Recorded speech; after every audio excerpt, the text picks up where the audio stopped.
Welcome to the Brave Woman Podcast. I'm your host, Tanya Lynn, founder of Sistership Circle and author of Open Your Heart and The Art of Leading Circle. I'm the mother of 2 girls, an 8 on the Enneagram, aka the Challenger, happily married to my business partner, Brent, love connecting with nature, and have put in well over 10,000 hours circling with other women. On this podcast, we will explore how to embody the brave woman so that you can take action on your dreams and desires, unapologetically speak your truth, and live life on your own terms. Grab a seat and a cup of tea, and let's get started. Last week, we went into the abyss on our heroine's journey. And this week, we are continuing on this journey, and we are exploring what's in the void. Once we get past the gates of judgment and we are in full surrender, we can discover something new. So I'd like to start with the story of Inanna. And Inanna was the Sumerian goddess, and there are stories, accounts of her and her descent into the underworld.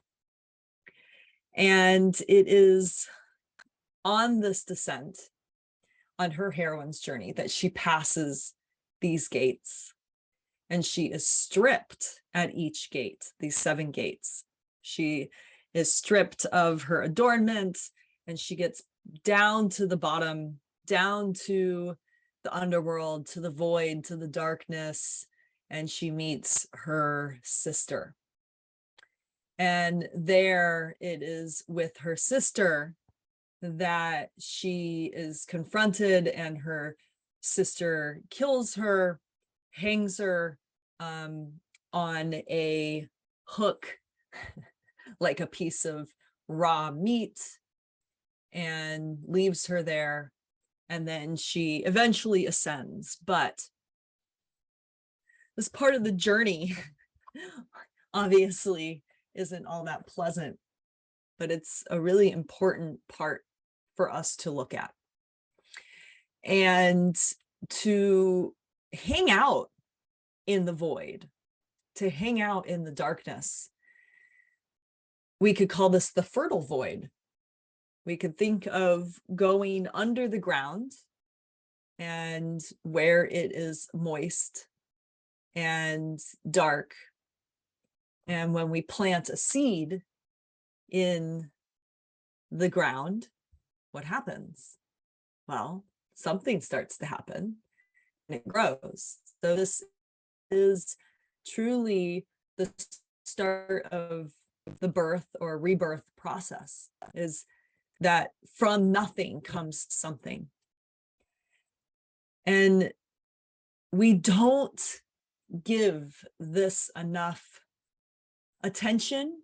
We don't give this enough respect and honor, that this void, the nothingness, the darkness has pure potentiality in it.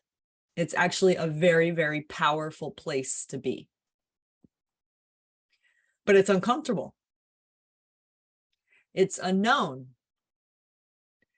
It feels scary. So for us to go to this place of the void, into the darkness, we have to really pay attention to what's happening in the body and become more comfortable with the sensations in the body. So really, again, like I just keep weaving this in. I wove it in with the witch wound, talking about the nervous system, the importance of us learning self-regulation.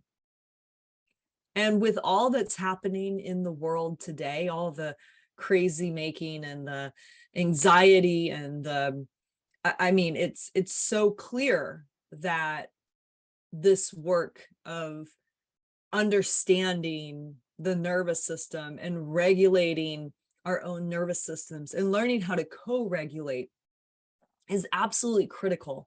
There's no coincidence that trauma has become such a buzzword these days, because so many people are actually being traumatized by what has happened with COVID over the last couple years. I mean, just being disconnected from loved ones, being in isolation, and so it's actually reactivating old trauma in the body.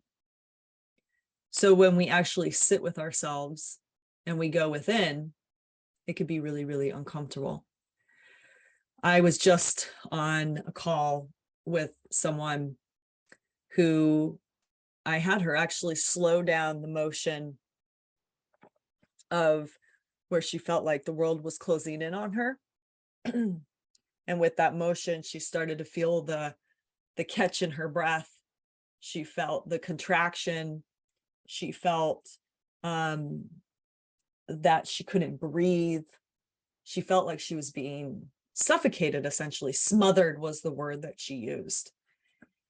And she really didn't want to go there. She didn't want to go into the overwhelm, back into the body, because it's so uncomfortable. And then the tears started to come up and she felt so much come up. And she's like, I don't want to cry. Why don't you want to cry? I don't want to be seen crying. Why not? What's the fear? I just don't want to, right? So we typically don't want to go there. We don't want to go into the body. We don't want to go into the feelings. We definitely do not want to be witnessed in this vulnerability. But it really, truly is the access to what it is that we want. And that's what I was sharing with her, is we touched on it today. We touched on this overwhelm. And the next time it's about, can we touch on it a little bit more? And then a little bit more, so that you're actually able to be with this feeling and not actually be overwhelmed.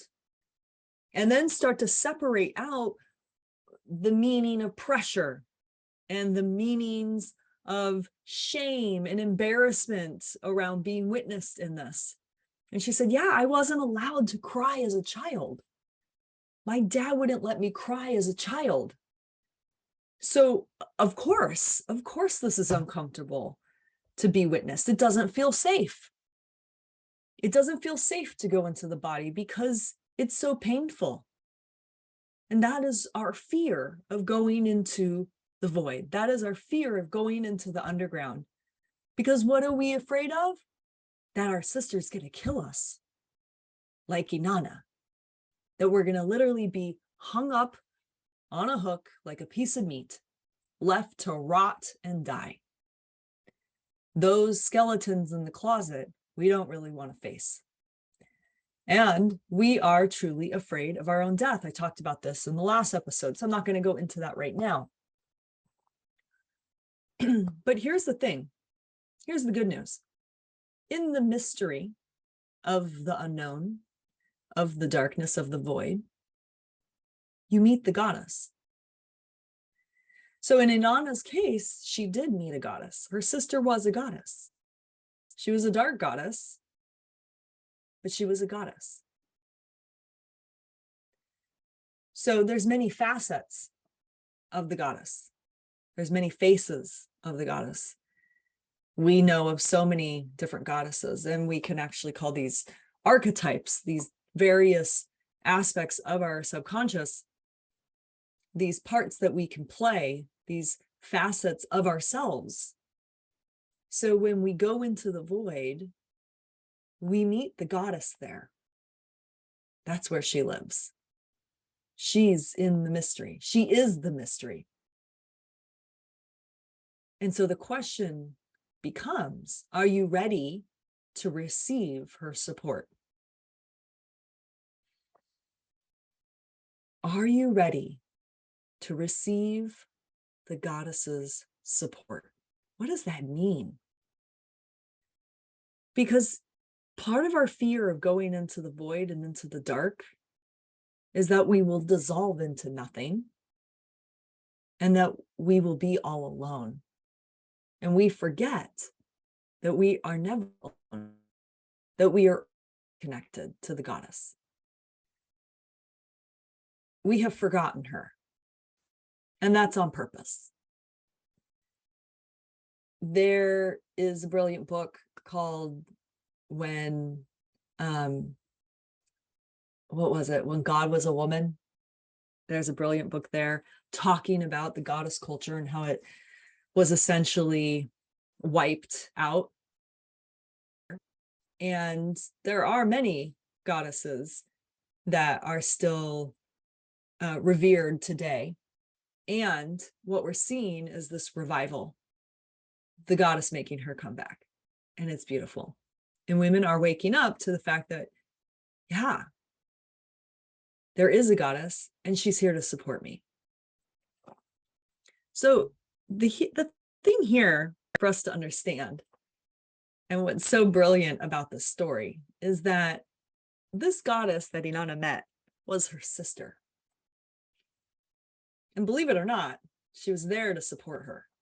It just looked a little bloody and gruesome and not so pretty. So the way in which we can truly connect with the goddess and receive her support is through our sisters. And if you're watching me here on video, you can see that I am in my virtual red tent, because that is where the women used to gather. Every new moon, the women would come into the tent and bleed together. And they wouldn't need to do it alone. They didn't need to suffer by themselves. They had a grand old time in the red tent, telling stories, relaxing. And I could just imagine what that felt like to be resting with sisters in the red tent while we were bleeding. And there we can dream together. And there we can receive support from one another. We could truly feel like we're not alone. The goddess lives within each of us, which means that she is within each of your sisters. And when we can start to see the goddess within our sisters, when we could start to see that each one of our sisters is sacred and she is a mirror of ourselves, we can start to shift our relationship with the feminine. We can reconnect with the goddess through the eyes, the ears, and the hearts of our sisters. We can see the divinity within each other. We can see the sacredness of what it means to be a woman. It is such an awe-inspiring thing. What our bodies can do, the power that we hold within our womb spaces, regardless of if we bleed or not, doesn't matter. Our bodies are holy temples. We are sacred. Sisterhood is sacred. So I'd like to lead you in a visualization right now of imagining yourself walking down the stairs into the dark, down into the underground. And it's a spiral staircase that keeps taking you deeper and deeper into Mother Earth. And there at the bottom, where it's completely dark, you feel a door handle. And you open the door handle and you enter a dimly lit red room. And in this red room are multiple doors leading down. And here it's got this Moroccan feel with silks and velvets and all kinds of plush, beautiful material. And there are roses everywhere. And there are crystals everywhere. And comfy plush rugs and beautiful soft couches. It feels so sacred. And there's a smokiness to the air from the incense burning and a delicious smell of jasmine and frankincense. And the music is soft and sweet and sensual, and you feel yourself drawn into this red room, down deep in Mother Earth. And then the other doors start to open. And in walk your sisters. So I want you to imagine seeing each of these women come in, women you know and women you don't know. But each one, even if you don't know her, you see her soul and you know she's a soul sister. And each of you take your seat in a circle in this room, this red room, in this red tent in Mother Earth. And you put your hands out and touch each other's hands. And then you start to breathe together. And you feel the energy come in through your left hand, up your arm, into your heart. And you feel this golden elixir dumping like a chalice into your heart, filling you up with this golden light. And then when your heart is filled, it then starts to stream into your right arm, into your right hand, into your sister. And so feeling that now, feeling that energy entering your left hand, slowly dripping through your veins of your left arm into your left shoulder, and dropping these golden honey liquid drops into your heart space. Feel your heart filling and filling until it overflows. This chalice in your heart overflows and then drops into a chalice that's in your pelvic bowl. And feeling your entire body starting to fill up with this golden liquid honey elixir, that you are filled with this light, feeling the buoyancy, feeling the warmth, the gooiness, the melty yumminess filling your body. And you can almost start to feel yourself moving and swirling your hips. So go ahead and starting to swirl your hips, starting to feel the Shakti energy awakening in your body, feeling the golden elixir filling you up, feeling that warm, gooey feeling, feeling your smile on your lips, feeling yourself soften and relax as your whole body is filled up with this golden light, with this melty liquid gold. And then when you feel completely filled up, your entire body, then feeling it start to go down your right arm, down the veins into your right hand, and filling the sister next to you.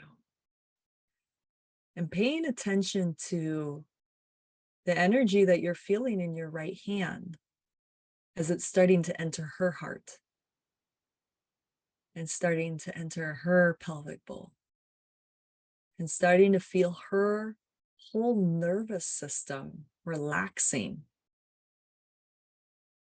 and feeling yours also relaxing, and feeling the connected energy of the two of you being filled with this yummy, gooey, honey liquid elixir. Feeling the deliciousness, feeling the softness, and also the tingle of delight, sensual delight that's in your body, in her body. And then as she's feeling completely filled up and you feel the fullness of the sister to your right, that she then passes it to the sister to her right. And this goes all the way around the circle. Feel the strength of this circle. Feel the relaxation of this circle. Feel the power. Feel the magic. Feel the connection.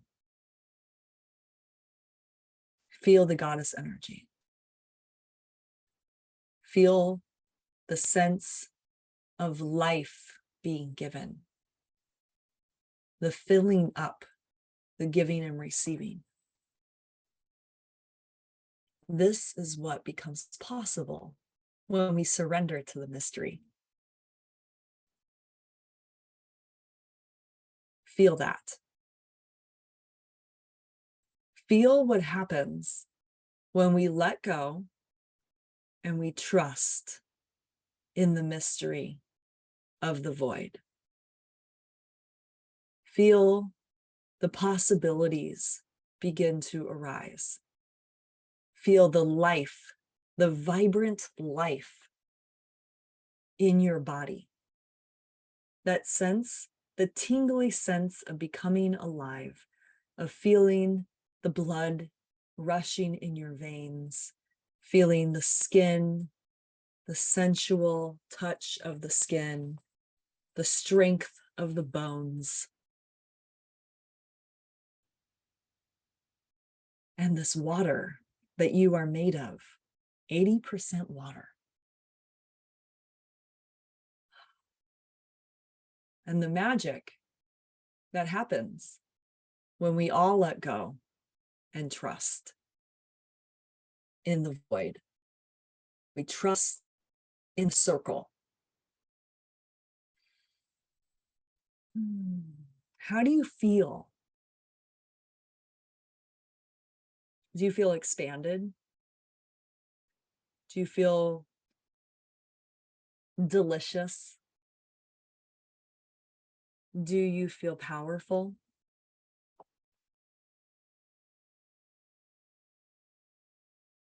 What is it that you want to create from this place of overflow?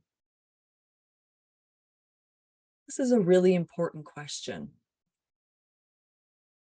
When we allow ourselves to receive support, we can then co-create something new. We can give birth to our dreams. We can receive our desires. We can express our magic.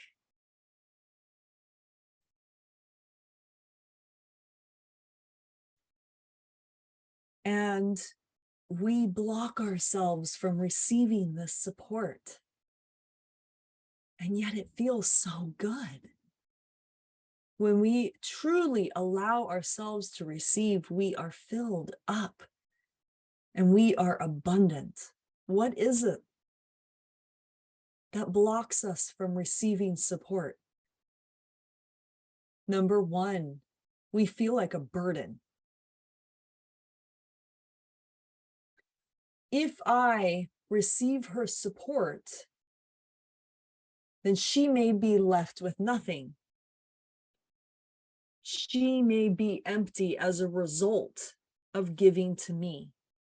That is the limited belief of scarcity that we come from. That there is a finite, limited amount of resources. And so if one person takes the resources, the other people lose.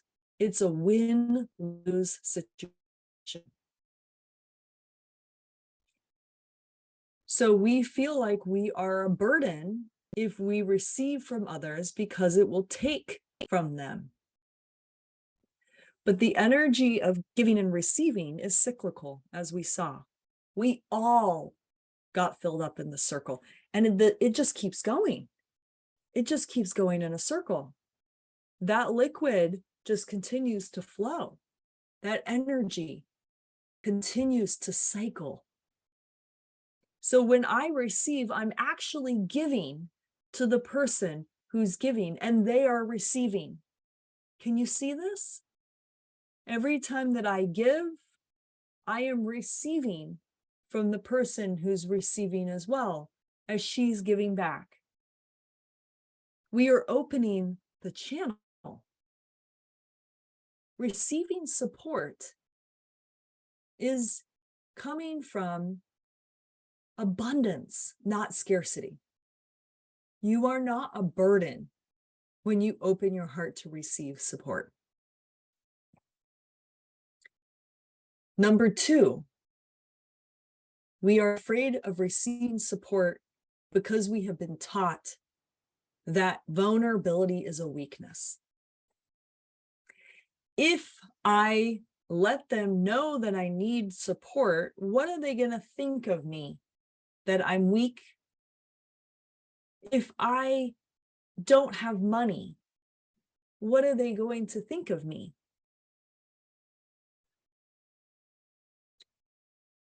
They're going to think that I'm a fraud. So there's a story that I like to share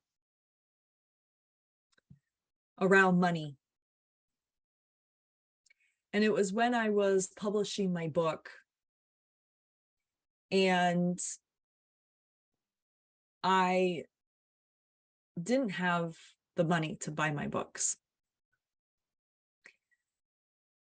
And so I asked God, Goddess, for a miracle. And I said, show me what to do. And they said, be vulnerable. Tell them the truth. And I said, oh, that's the last thing I want to do. So anyway, I sent an email and I called some of my sisters and I said, look, I don't have the money to buy my books. And here's how you can support. And it took everything for me to say that, because I truly believe that this vulnerability made me weak. It made me a fraud. And here I am publishing a book on leadership, and I don't have the money to pay for the book, to buy the copies for my book launch. Come on. And when I told my best friend, or actually she called me and she said, Tanya, why didn't you come to me? You know, you've always done so many things for me. And right now I have an abundance of money and I'm happy to lend you the $1,000 that you need. You know, you can pay me back when you get it back. It didn't occur to me to ask for that support. It really didn't. And I was so touched and so moved. But that is that giving and receiving. She actually got to be a contribution to me. So she's receiving something from this giving and receiving. And the money poured in that day. I said that I needed $1,000 to buy my books. And I actually said, God, you have a deadline tonight, midnight. And sure enough, right before midnight, I had $1,000 in my account. I had asked people to prepay for the book. I asked them to purchase a one-to-one session with me or send a donation, and enough money had come in that day to support me in buying those books. And to think how resistant I was because I was afraid of being vulnerable, afraid of being thought as weak, afraid of being a fraud. I had all these limited beliefs instead of trusting and surrendering into the void. We don't have to be in the darkness alone. But we are afraid that when we are in our darkest hour, that we are all alone. And the way out of that is always through asking for support. And we have to move through that resistance in order to open our hearts. It is truly an act of love. It is an act of opening the heart. This is one of the reasons why I am so passionate about women's circles, because we truly get to learn how to show up in our vulnerability and be witnessed and receive support from our sisters. We get to transform the limited belief of vulnerability is my weakness to vulnerability is my greatest strength. And that there is a scarce amount of resources to the circle will provide. Why? Because the goddess lives in the middle of the circle. The goddess of the hearth, Hestia, in Greek mythology, is the goddess of circle. She sits as the sacred flame in the middle of the circle. We have to trust that the circle is ready to provide everything that we need and desire, as long as we open our hearts and surrender to the mystery of what's inside the circle. It's unknown. We don't know. And it's cyclical. And it's a spiral.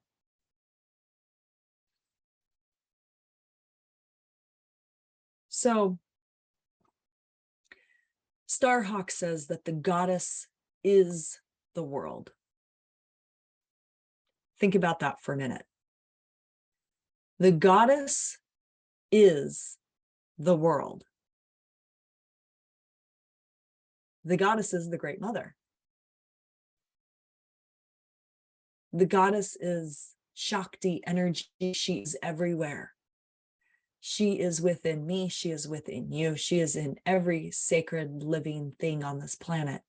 She is alive within us all.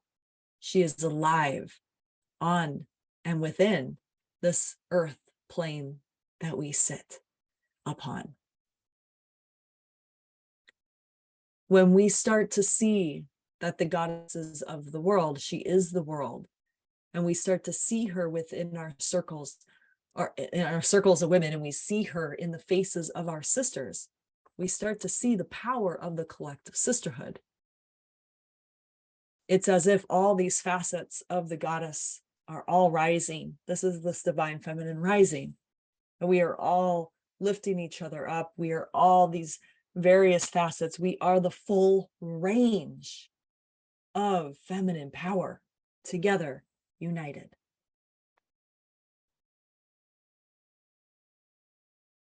So one of the best things that we can do for each other is learn how to celebrate one another. Celebrate the sacredness within each of us. And the more that we celebrate the sacredness, the goddess that lies within each and every woman on this planet, each and every being on this planet, but especially our sisters, we can start to celebrate the divinity, the sacredness within ourselves. There's a deep honoring that then begins to happen. A deep honoring, self-respect, and self-love for ourselves, and a self-care. Wow, this body temple that I inhabit, to have this human experience, I got to take care of it. I got to be careful about what I put in to this beautiful vehicle that allows me to walk this earth during this lifetime. not only what I'm feeding it and nourishing it, but what I'm listening to, the people who I'm listening to, the music that I'm listening to, the environment that I'm putting myself in. But when I start to feel the goddess within me, I could start to feel, again, that void, the pure potentiality that lives inside me, lives within my womb, that I can create my reality. I can give birth to my dreams. I can create my dream life. And this is where we become so powerful in our thoughts, our words, our actions, in alignment with that trust in the mystery, in the void, and what I can create from that place.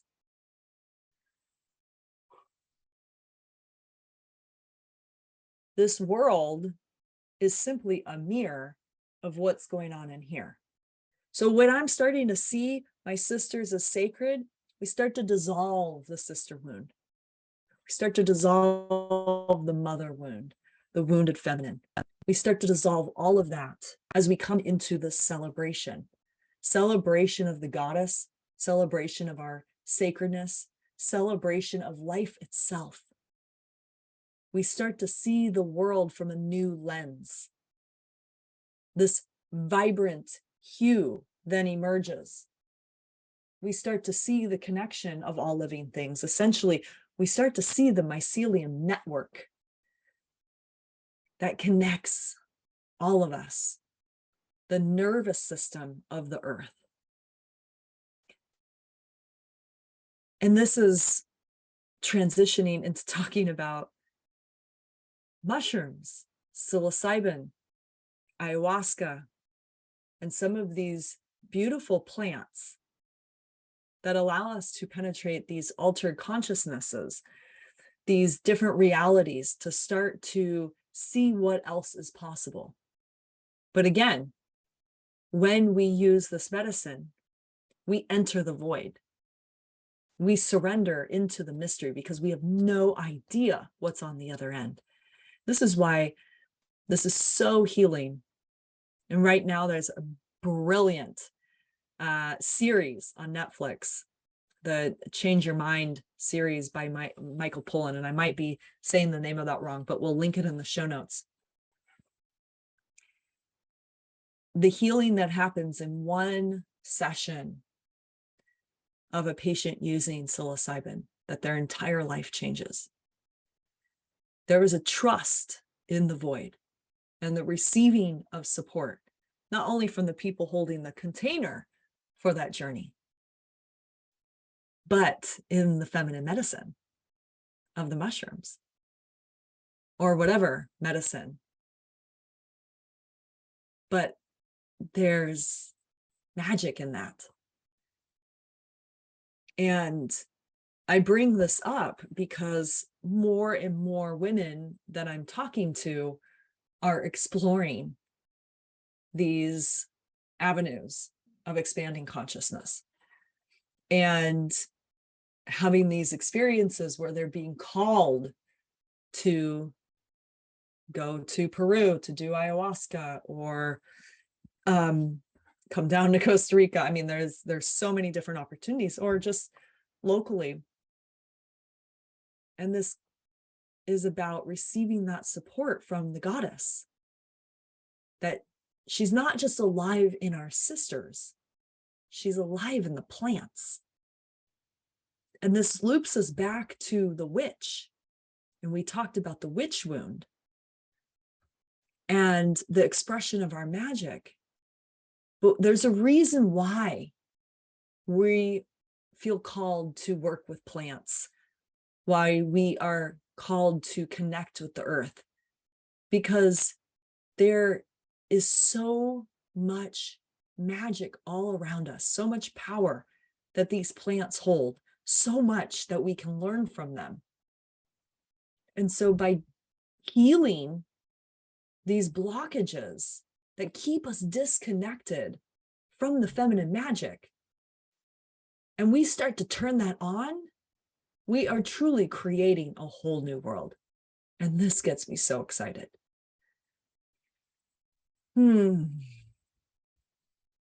So, placing your hand on your heart and saying a prayer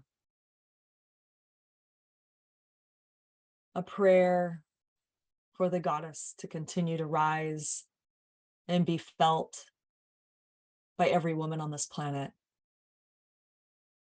The prayer of feeling our divinity, our sacredness, our magic, our power within ourselves as individual sovereign beings, but also within our collective sisterhood.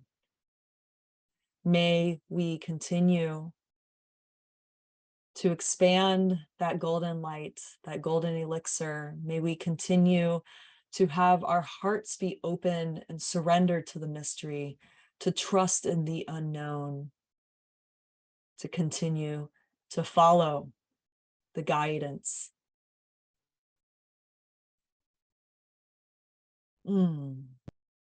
You just listened to this show. I'd love for you to leave the Brave Woman podcast an honest review. Reviews help podcasts like this one grow, making it more possible for me to devote my time, energy, and money to its production. If you take a screenshot of your review and email it to support@sistershipcircle.com, we'll send you one of our archetype activations as a thank you gift. Thank you so much for your support. I really appreciate it.